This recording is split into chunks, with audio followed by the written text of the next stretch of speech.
do que você, do que a sua empresa aqui, e assim, e fazer impactar um país na América Latina, né? Se envolver com essa obra.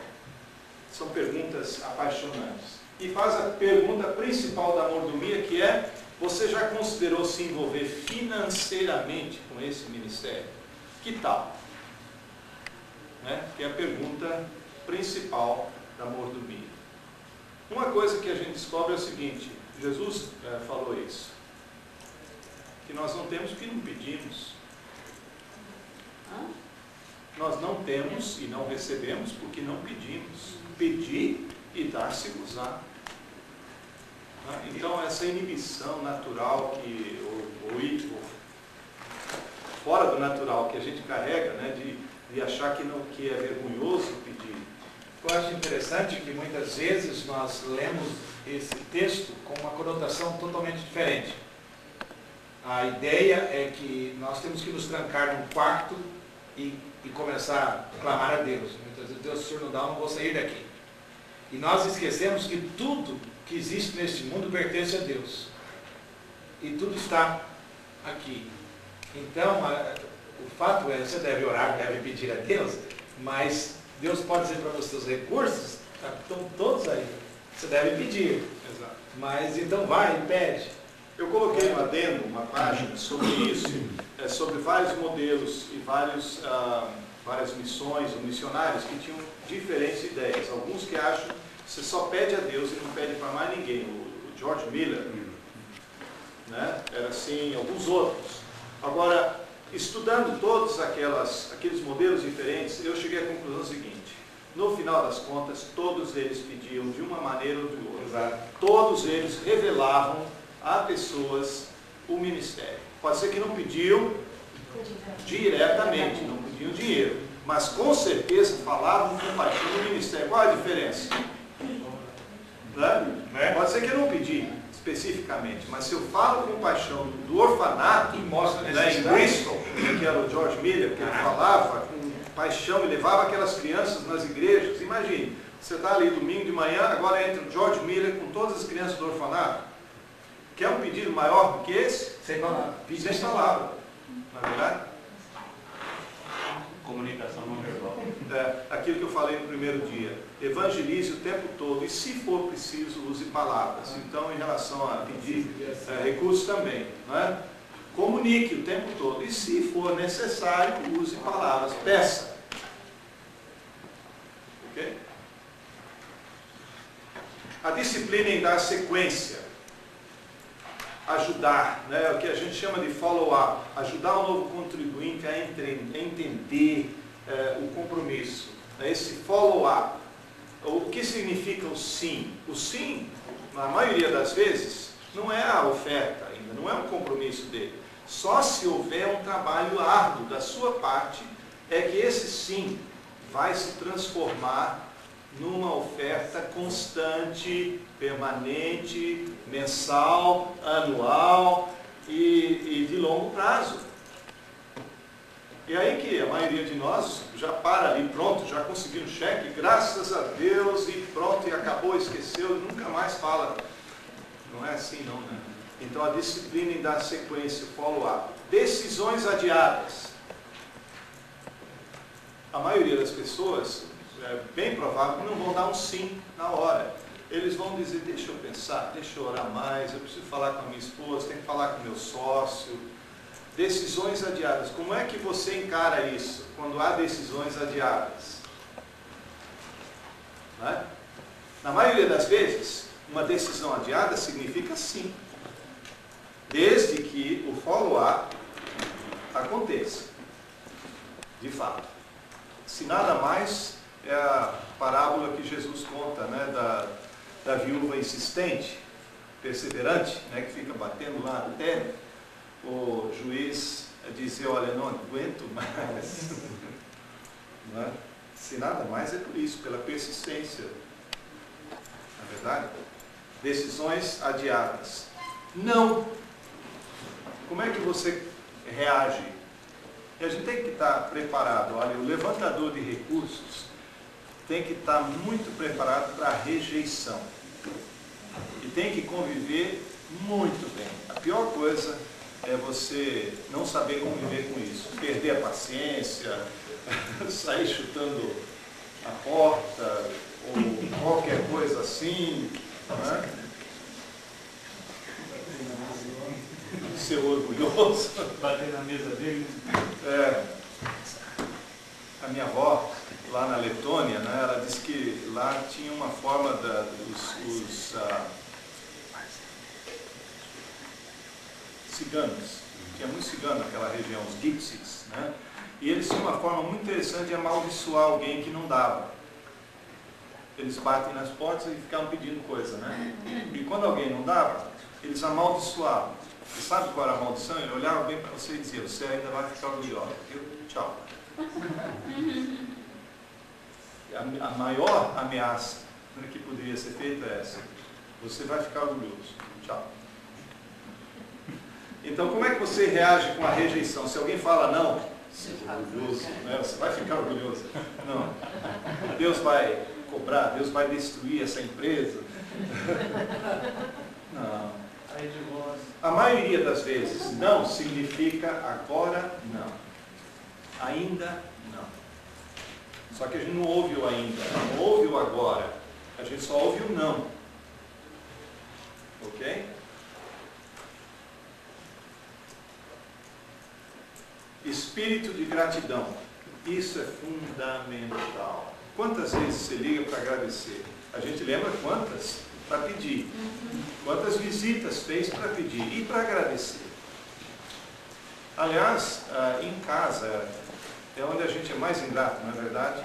Nenhum lugar no mundo eu sou tão bem tratado quanto na minha casa. No entanto, é onde eu sou mais ingrato. Hã? Começar em casa. E aí fora a mesma coisa, né? Até diante de Deus, a gente lembra de pedir, implorar, chorar, mas o espírito de gratidão muitas vezes não está lá. Né? Oi. Eu tive um contribuinte na minha cooperativa aí, ele morava muito longe. Essa cooperativa do CD que eu contei, ele morava muito longe. E eu fui várias vezes para pegar a contribuição dele, até que ele deu. Passados 6 meses, os outros todos eu visitava, com ele, porque ele morava muito longe, eu esqueci dele. Um dia esse homem, na metade do plano, que era, eu devolvi em 1 ano. Quando deu 6 meses, esse homem me liga: Atilano, eu quero meu dinheiro hoje. Não, mas a gente combinou para daqui 1 ano e tal. Atilano, não quero saber. Hoje à noite, aqui em casa, você venha devolver o meu dinheiro, que eu investi no seu projeto.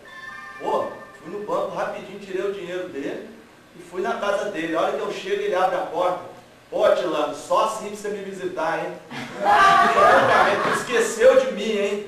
Rapaz, eu aprendi uma lição pro resto da vida, né? Era brincadeira. Claro que ele nunca mais entrou nos meus projetos, mas eu também nem tive mais cara de falar com ele no projeto. Acho que é uma boa ilustração aí, né? Ótimo. Lembrar de agradecer anos depois, né? É a forma, né? E muitas vezes a forma que Deus vai usar para aquela pessoa, para você ressuscitar um contribuinte, né? Eu acho que essa é um dos princípios que nós latino-americanos devemos praticar e insistir em lembrar sempre. Não só no sentido de receber alguma coisa, mas na nossa cultura parece que há uma dificuldade imensa da gente reconhecer publicamente, honrar publicamente, ser grato pelas mínimas coisas. Eu tenho ouvido de muitas pessoas, principalmente nas aulas de liderança, dizendo que a ideia é mais ou menos assim: se você faz aquilo que pediu para você fazer, você não fez mais do que obrigação, por que eu tenho que te agradecer por isso? Ou se eu pago você para fazer algo que você faz, você está fazendo apenas a obrigação. E não é verdade. A gente sabe que uma palavra de agradecimento, ela enobrece, ela incentiva, ela motiva, ela eleva e faz com que a pessoa dê-se de si mesmo. Isso não estou falando só em nível financeiro, mas no geral. Amém. O agradecimento não é só o agradecimento, é o relacionamento que está se desenvolvendo ali, né? Amém. nós temos que correr um pouquinho, cuidado com os insuladores e contribuintes, né? Às vezes, métodos, tem uma série de coisas. Insulador aí significa coisas que afastam, que escondem, né, o contribuinte. Tá? Então a gente tem que estar consciente de qualquer coisa, né, que possa afastar. Até o método. Eu lembro que nós tínhamos uma contribuinte na Austrália, que mandava, né, contribuições para o nosso ministério aqui. Ela veio para um banquet, para uma reunião anual do ministério, e ela ficou escandalizada. Por causa do hotel, por causa da suntuosidade e tudo. Aquilo não pegou bem para ela. E foi se transformou num insulador. O que é insulador? Uma coisa que protege, que é uma parede, que separa, bloqueia. Obrigado, irmão. Bloqueia a palavra melhor. Né? E eu tive que trabalhar muito tempo com aquela irmã para ela entender, peraí, irmã, essa é a cultura americana, assim, na Austrália, isso aí parece suntuoso, escandaloso, mas aqui não, aqui é normal, né? Mas aquilo se transformou num insulador daquele contribuinte. Às vezes o orçamento, a forma como a distribuição é feita, qualquer coisa pode se tornar. Eu sei que o inimigo usa qualquer desculpa, às vezes, para afastar uma pessoa, né? Mas aí está. Eu quero ver agora, rapidinho, 4 métodos de desenvolvimento de recursos. Tem aí comunicação em massa, e aí mala direta, rádio, TV, essas coisas, telefone, evento em grupo e comunicação 1 a 1. Agora está na página 42. 41? 41. O gráfico é para vocês fazerem. Para dar um pouquinho de exercício. Isso é fácil, você não precisa nem fazer, vai lembrar. Mas no final pode fazer. Agora deixa eu explicar por que esse triângulo invertido. Antes mesmo de começar, deixa eu dizer logo para vocês. Quanto mais individual, maior o resultado. Maior a eficácia. Não falei isso mais cedo aí? Está vendo o triângulo? É esse negócio de mandar cartinha pelo correio, pastor, empresário, recebe centenas delas. E eu não sou grande coisa, recebo no meu correio todo dia um pacote assim. A moça do correio passa lá em frente, abre a caixinha, e se eu estou em casa eu já olho assim, pronto, um pacote de cartas. Aí eu vou lá na caixinha do correio buscar, e do caminho, entre a caixa do correio até em casa, eu já fiz uma seleção mental, porque eu estou olhando assim, e pelos timbres eu já vejo mais ou menos o que é. Bom, contas eu tenho que abrir mesmo, não tem jeito. Agora, quanto mais individual o contato, está vendo? O triângulo, maior o resultado. Então vamos olhar primeiro para cartas. Escrita eficaz. A boa escrita é uma disciplina que exige muito tempo. Saiba o propósito do que está escrevendo. Tem que ter um propósito muito claro. Se é uma carta pessoal, é um pedido para você para mim se envolver no seu ministério, então fala isso direto. Não enrola. Seja bem específico. Anota aí ao lado. Mínimo irredutível. Cartas pessoais ou pedidos tem que ser muito claro. Lembra que eu escrevi ali conciso, claro, compreensível, né? Agora, saiba o propósito, por que você está escrevendo. Está escrevendo para agradecer? Então agradece. Não enrola. Certo? Está escrevendo para informar? Então informa. Ok? Isso na hora de fazer um folder, um script, o esboço de uma apresentação, às vezes uma mensagem eletrônica, um e-mail, uma informação no webpage, não importa. Não enrola, certo? Seja bem específico. Determine a missão e a estratégia. É longo prazo ou é uma ação específica? Na hora de escrever é bom ter em mente isso. O objetivo dessa carta é longo prazo ou é uma resposta específica para uma coisa? Ok? A correspondência ideal, ela sempre tem um propósito singular.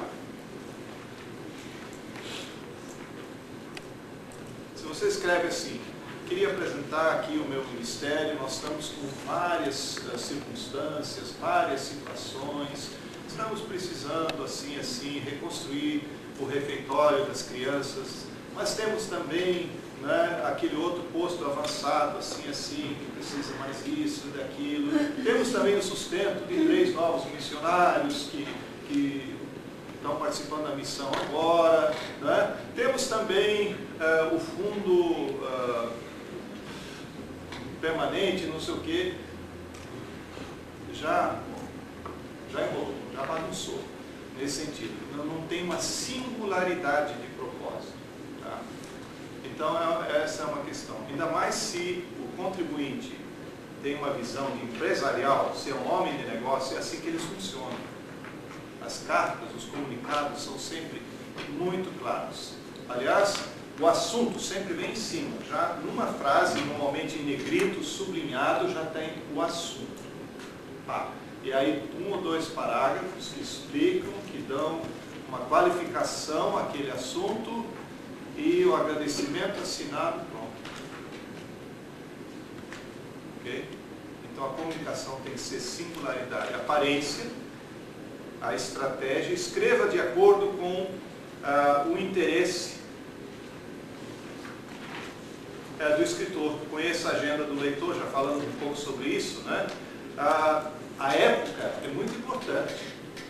Vocês sabem, né, que aqui nos Estados Unidos, pelo menos, a época de bamburrar dos ministérios é Natal, né? Um pouquinho antes do Natal, porque é a hora que todo mundo está fazendo o quê? O tax. Está vendo, porque dia 31 de dezembro termina o ano. Então, se eles vão deduzir o imposto de renda, ele tem que fazer a oferta antes do dia 31 de dezembro.